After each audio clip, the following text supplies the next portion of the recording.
বিএনপির চেয়ারপারসন জনাব তারেক রহমান সাহেবকে নিয়ে এই মুহূর্তে বাংলাদেশে যা কিছু হচ্ছে, পুরো প্রক্রিয়াটি বা যা কিছু আমরা দেখছি টেলিভিশনে এবং তার অফিসকে কেন্দ্র করে যা কিছু হচ্ছে, তা বিএনপি রাজনীতির জন্য অশনির সংকেত। জনাব তারেক রহমান সাহেবের জন্য আরো ভয়ানক বিপদ এবং বিপত্তির কারণ আমাদের গণতন্ত্রের জন্য এটি রীতিমতো একটি সুনামি বয়ে নিয়ে আসবে আগামী দিনগুলোতে। এবং সেটি কেন, কি কারণে, এই বিষয়গুলো নিয়ে আলোচনা করব। আপনারা লক্ষ্য করেছেন যে তারেক রহমান সাহেবের আগমন উপলক্ষে যে সংবর্ধনার আয়োজন করা হয়েছিল, এটি ছিল স্বাভাবিক, স্বতঃস্ফূর্ত এবং কাঙ্ক্ষিত। মানুষ আসবে, তাদের নেতাকে বরণ করে নেবেন, নেতা আবেগ আপ্লুত হবেন, মানে যা কিছু এক্সপেক্টেড ছিল প্রায় সবকিছুই ঘটেছে এবং এটা নিয়ে আমরা কেউ কোনো শব্দ করিনি। দ্বিতীয়ত হলো যে তার আগমনের পরে তার জন্মদাত্রী গর্ভধারিণী মায়ের মৃত্যু হয় এবং সেই মৃত্যু উপলক্ষকে বা সেই মৃত্যুকে কেন্দ্র করে যে শোক প্রকাশ, এটাও খুব স্বাভাবিক ছিল। আর সেখানে যে জানাজা হয়েছে, সে জানাজার যে উপস্থিতি, এটা হওয়া উচিত ছিল এই কারণে যে বেগম জিয়া তার জীবনের যে স্বর্ণালী সময়, তিনি রাজনীতির জন্য তিনি সেটি আত্মত্যাগ করেছেন এবং এই রাজনীতির জন্য তিনি তার পরিবার, সুখ, শান্তি সবকিছু হারিয়েছেন। তৃতীয়ত, তার যারা রাজনৈতিক প্রতিপক্ষ, তারা মূলত তার প্রতি জুলুম করেছে, এতে কোনো সন্দেহ নেই। অবিচার করেছে, অন্যায় করেছে, অপমান করেছে। তো সেই অবস্থায় যখন এই প্রবীণা রাজনীতিবিদের মৃত্যু হলো, সঙ্গত কারণে মানুষের যে শোকের সাগর, সেই সাগরে ঢেউ এবং সুনামি শুরু হবে, এটাই স্বাভাবিক। এবং কৃতজ্ঞ বাঙালি জাতি বেগম জিয়ার মৃত্যুর পরে জানাজায় যেভাবে অংশগ্রহণ করেছে, এটি বাংলাদেশে কেবল নজিরবিহীন নয়। আগামী দিনগুলোতে সকল রাজনীতিবিদদের জন্য এই ধরনের একটি জানাজা একদিকে স্বপ্নের বিষয় থাকবে, অন্যদিকে তাদের জন্য একটি চ্যালেঞ্জ তৈরি করবে যে আমরা জীবন সানে এসে যদি মারা যাই বাংলার জমিনে, আমাদের জন্য কি এই সম্মান বা জনগণের সহানুভূতি এরকম হবে কিনা। এই পর্যন্ত সবকিছুই স্বাভাবিক ছিল। অস্বাভাবিক যে ঘটনাগুলো ঘটছে সেটা হলো তারেক রহমান সাহেব এখন একটি অফিস নিয়েছেন, মানে বিএনপি চেয়ারপারসনের যে অফিস, সেই অফিস তিনি করছেন। তো সেখানে বসে তিনি তার যে নির্বাচনী যুদ্ধ, সেই যুদ্ধ নিয়ে তিনি ব্যস্ত থাকবেন। তিনি নির্বাচনী মাঠের সময় দিবেন, পরিকল্পনা করবেন এবং তিনি যেটি বলেছেন লন্ডনে থাকতে, যে এবারে নির্বাচনটি অন্যান্য বারের নির্বাচনের চাইতে মারাত্মক কঠিন হবে। তো সেটি তিনি আসার পরে হাড়ে হাড়ে টের পাবেন এবং সেই কঠিন নির্বাচনের যুদ্ধে জয়লাভের জন্য তিনি দিন রাত পরিশ্রম করবেন। কিন্তু সেটি তিনি করতে পারছেন না। এটি কি তার ইচ্ছা, তার পারিষদ বর্গের ইচ্ছা, নাকি তাকে একটা ফাঁদে ফেলে দেওয়া হয়েছে? এই পুরো বিষয়টা নিয়ে আমি একটা বিশ্লেষণমূলক ভিডিও করব, যে সাবধান জনাব তারেক রহমান সাহেব, আপনাকে কেন্দ্র করে একটা ম্যাটিকুলার ডিজাইন হচ্ছে বা আপনি এখনো ম্যাটিকুলার ডিজাইনের মধ্যে আছেন, ফাঁদের মধ্যে আছেন। কিন্তু আজকে আমি শুধুমাত্র আপনাদেরকে কতগুলো বাস্তব দৃশ্য, যে বাস্তব দৃশ্য আপনাদেরকে অনুধাবন করানোর জন্য, জনাব তারেক রহমান সাহেবকে অনুধাবন করানোর জন্য সেই কথাগুলো বলছি। আপনি দেখুন যে শেখ হাসিনার পতন কেন হয়েছিল। তার পতনের অন্যতম কারণ ছিল তিনি চাটুকার পরিবেষ্টিত হয়ে পড়েছিলেন এবং এমন সব বিখ্যাত চাটুকার, তাদের চাটুকারিতার সামনে আপনি উত্তর দিতে পারবেন না। যে মানুষগুলো আপনার কাছে আসার কথা নয়, সে মানুষগুলো যখন আসছে কোনো কিছু বলার দরকার নাই। আপনি যাকে আশা করেন না সে মানুষগুলো হঠাৎ করে আসছে, কথা বলছেন, আপনার সামনে বসছেন। এটাই এক ধরনের ইনডাইরেক্ট চাটুকারিতা। তো এভাবে শেখ হাসিনার দরবারে অনেক লোক যেতেন। তার শিক্ষক প্রফেসর আনিসুজ্জামান, ডক্টর মুনতাসির মামুন, জাফর ইকবাল সাহেবের মতো মানুষ, বড় বড় সাহিত্যিক সাংবাদিকরা যেতেন। তারা অনেকে বসে থাকতেন, অনেকে সুযোগ পেলে খুব মৃদু স্বরে হালকা পাতলার উপরে সামান্য একটু তেল মারতেন। আপাত দৃষ্টিতে এগুলোকে আপনার তেল মনে হবে না, কিন্তু আমজনতা যদি 133 বছর তেল শুধু মালিশ করতে থাকে, আর হুমায়ুন আহমেদের মতো একজন লেখক, হুমায়ুন আজাদের মতো লেখক যদি একটি শব্দ উচ্চারণ করে, ওই 133 বছরের তেল মুহূর্তের মধ্যে বিলীন হয়ে ওটাই হয়ে যাবে।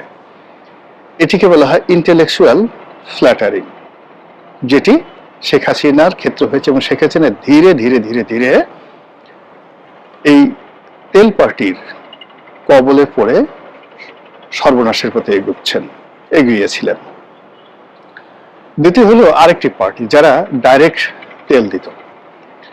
এরা সামরিক আমলা, বেসামরিক আমলা, বিচারপতি, উকিল, মুক্তার, ব্যবসায়ী, সাংবাদিক। এবং এটা এত সিস্টেমেটিক ওয়েতে করা হতো। কখনো পিঠে পায়েসের আয়োজন হতো, কখনো নাচ গানের আয়োজন হতো, কখনো সংবাদ সম্মেলন হতো, কখনো কোনো ত্রাণ প্রদানের যাকে বলা হয় আয়োজন করা হতো, ত্রাণ প্রদানের উৎসবের আয়োজন করা হতো। দলে দলে ব্যাংকের মালিকরা যেত।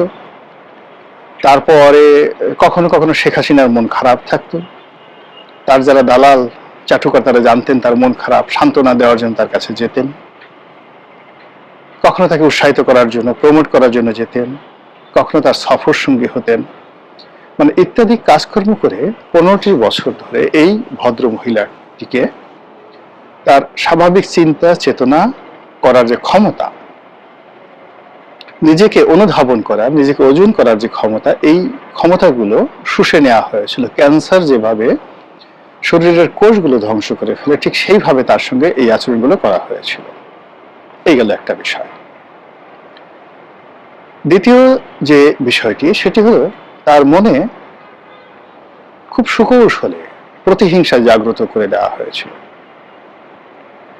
আর তাকে সুপ্রিয়ার বানিয়ে দেওয়া হয়েছিল যে আপনি সুপার লেডি, আপনি যা ভাবেন তা ইউনিক, আপনি যা বলেন তা তুলনাহীন, আপনি যা করেন তা পৃথিবীর কেউ করতে পারে না।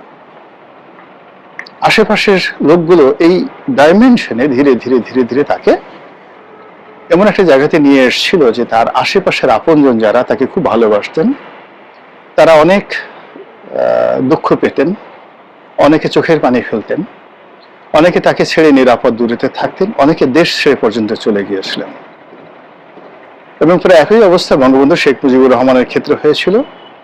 এবং বঙ্গবন্ধু শেখ মুজিবুর রহমানের ক্ষেত্রে যখন এই ঘটনা ঘটেছিল, তখন একেবারে শেষ মুহূর্তে ডক্টর কামাল হোসেন ইংল্যান্ডে চলে গিয়েছিলেন। তিনি কি একটা কথা বলে ছুটি নিয়ে চলে গিয়েছিলেন ইংল্যান্ডে। আর ক্লান্তি আমায় ক্ষমা করো প্রভু, এই কথা বলে সেই বিখ্যাত সাংবাদিক সাহিত্যিক আব্দুল গাফফার চৌধুরী তিনিও লন্ডনে চলে গিয়েছিলেন যে এই তেলবাজিদের মানে মাহফিলে আমি আর থাকবো না। এখন জনাব তারেক রহমান সাহেব বাংলাদেশে আসছেন। আসার পর তার কাছে দেশের শীর্ষ ব্যবসায়ীরা যাচ্ছেন। আচ্ছা বলেন তো, এই সময় কেন শীর্ষ ব্যবসায়ীরা তার কাছে যাবেন? তাকে ধারণা দিচ্ছেন যে তিনি এখন দণ্ড এবং মুন্ডের অধিকর্তা, এবং তাকে ধারণা দেওয়া হচ্ছে যে তিনি ভবিষ্যৎ প্রধানমন্ত্রী।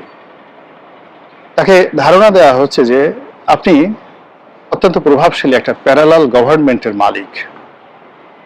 এখানে কোনো বিষয়ে সিদ্ধান্ত নেওয়ার ক্ষমতা সরকারের নাই, আর দুদিন পরে আপনি প্রধানমন্ত্রী হবেন। এবং যে সকল লোক আসছে ওরা দলে দলে, আমি এখানে উনারা না বলে ওরা বললাম, এদের মধ্যে সম্মান দেওয়ার মতো, মর্যাদা দেওয়ার মতো একজন সিঙ্গেল লোক নেই। এরা শুধুমাত্র টাকা আর স্বার্থ ছাড়া কিচ্ছু এদের মাথায় নেই। ধড়িবাজি, ধান্দাবাজি করা, এবং এই ধড়িবাজি ধান্দাবাজি করে পুরো শেখ হাসিনার 15টি বছরে এরা শেখ হাসিনাকে রীতিমতো ফোকলা বানিয়ে ফেলেছে। তারপর এরা আবার দল বেঁধে ডক্টর ইউনূসকে ফোকলা বানানোর জন্য চেষ্টা করেছে। ডক্টর ইউনূস অনেকগুলো ভুল করেছেন, কিন্তু এই যে জগৎ শেঠদের কবলে তিনি পড়েননি। ফলে কি হলো, তার দরবারে পাত্তা পায়নি। এই গ্রুপটাই আবার এখন জনাব তারেক রহমান সাহেবের কাছে আসছেন। এগুলো এক। দ্বিতীয় যে গ্রুপটি শেখ হাসিনাকে খারাপ করেছে সেটা হলো সাংবাদিকদের একটা গ্রুপ। শেখ হাসিনার জমানাতে যারা সাংবাদিক ছিলেন তারা টেলিভিশন চ্যানেলগুলোর খুব নাম করা সাংবাদিক ছিলেন, অনেকে পত্রপত্রিকার সম্পাদক ছিলেন, খুব ভালো লিখতেন এবং তাদের অনেককে পছন্দ করতেন না, কিন্তু আপনি পছন্দ না করলেও তাদের কথা শুনতে হতো এবং তাদের লেখা পড়তে হতো, এই কোয়ালিটি ছিল। তো শেখ হাসিনার পতনের পরে এখন সাংবাদিকদের যে গ্রুপটি আছে, আমি বিশ্বাস করেন এদের কারোর লেখা কোনো পদ্য বা গদ্য আমি এখন পর্যন্ত পড়িনি। এরা শুধু নেহায়েত চাপাবাজ। এদের একমাত্র যোগ্যতা এরা বিএনপি করে, এদের দ্বিতীয় যোগ্যতা হলো এরা জামাতের এজেন্ট। এই লোকগুলো এখন পাদপীঠে আছে সব জায়গাতে। এদের মধ্যে যে 2-4 জন একেবারে ভালো লোক নেই তাকে তো বলা যাচ্ছে না, কিন্তু এই ভালো লোকগুলো এই বদমাইশদের দ্বারা তারা মানে যাকে বলা হয় নেতৃত্বের, সেই বদমাইশদের নেতৃত্বে এই ভালো লোকগুলো অনেক কিছু সহ্য করতে, কথাবার্তা বন্ধ রাখতে এবং এদের কথা মতো চলতে বাধ্য হচ্ছে। তো এই যে সাংবাদিক সমাজের প্রতিনিধি যারা মিডিয়াগুলো নিয়ন্ত্রণ করছে, কিন্তু এখন পর্যন্ত বিএনপি বা তারেক রহমান সাহেবের লাভ হবে, উপকার হবে এরকম কোনো নিবন্ধ কোনো পত্রিকা ছাপা হয়েছে এবং মানুষজন পড়েছে এটা দেখা যায়নি। তারা আওয়ামী লীগ জমানাতে প্রেস ক্লাব, সাংবাদিক ইউনিয়ন নির্বাচন এবং রিপোর্টার্স ইউনিটিতে যতটুকু ছিল পেশাদারিত্ব, এটাকে একেবারে কুপিয়ে কুপিয়ে কুপিয়ে কুপিয়ে এটার পেশাদারিত্ব নষ্ট করে এখন এই জায়গাগুলোতে রীতিমতো দুর্গন্ধ ছড়াচ্ছে। মানুষের শরীরে যেভাবে পছন্দ ধরলে গ্যাংগ্রিন হয়ে যায়, তো এইরকম অনেক পেশাজীবী সংগঠন এই গত 6 মাসে বা গত 17 মাসে ধীরে ধীরে ধীরে ধীরে দুর্গন্ধময় হয়ে পড়েছে এবং তাদের কর্মকাণ্ডে দেশের মানুষ অতিষ্ঠ। এই লোকগুলো তারেক রহমান সাহেবের সাথে দেখা করার জন্য, তার চারিদিকে একটা বৃত্ত তৈরি করার জন্য যে লম্ফঝম্প করছে, এটা দ্বারা যদি তারেক রহমান সাহেব মোটামুটি আর দিন 15 বা মাসখানিক একটু কনভিন্স থাকেন, তাকে মাশাআল্লাহ আর কিছু করতে হবে না। নির্বাচন গোল্লায় যাবে, জয়লাভ করে গোল্লায় যাবে। আর ওই যে গুপ্ত শক্তিগুলো যে প্ল্যান করে তারেক রহমান সাহেবের আশেপাশে যে এজেন্টগুলো তারা পাঠিয়ে দিয়েছে, সেই এজেন্টরা তাকে কেল্লাফতে করে দেবে। শেখ হাসিনার পতনের পেছনে কত যে গুপ্ত সংগঠন ছিল, কত যে জামাতের লোক ছিল। শেখ হাসিনার জমানাতে বেশিরভাগ ক্যাবিনেট সেক্রেটারি সবাই জামাতের লোকজন ছিলেন।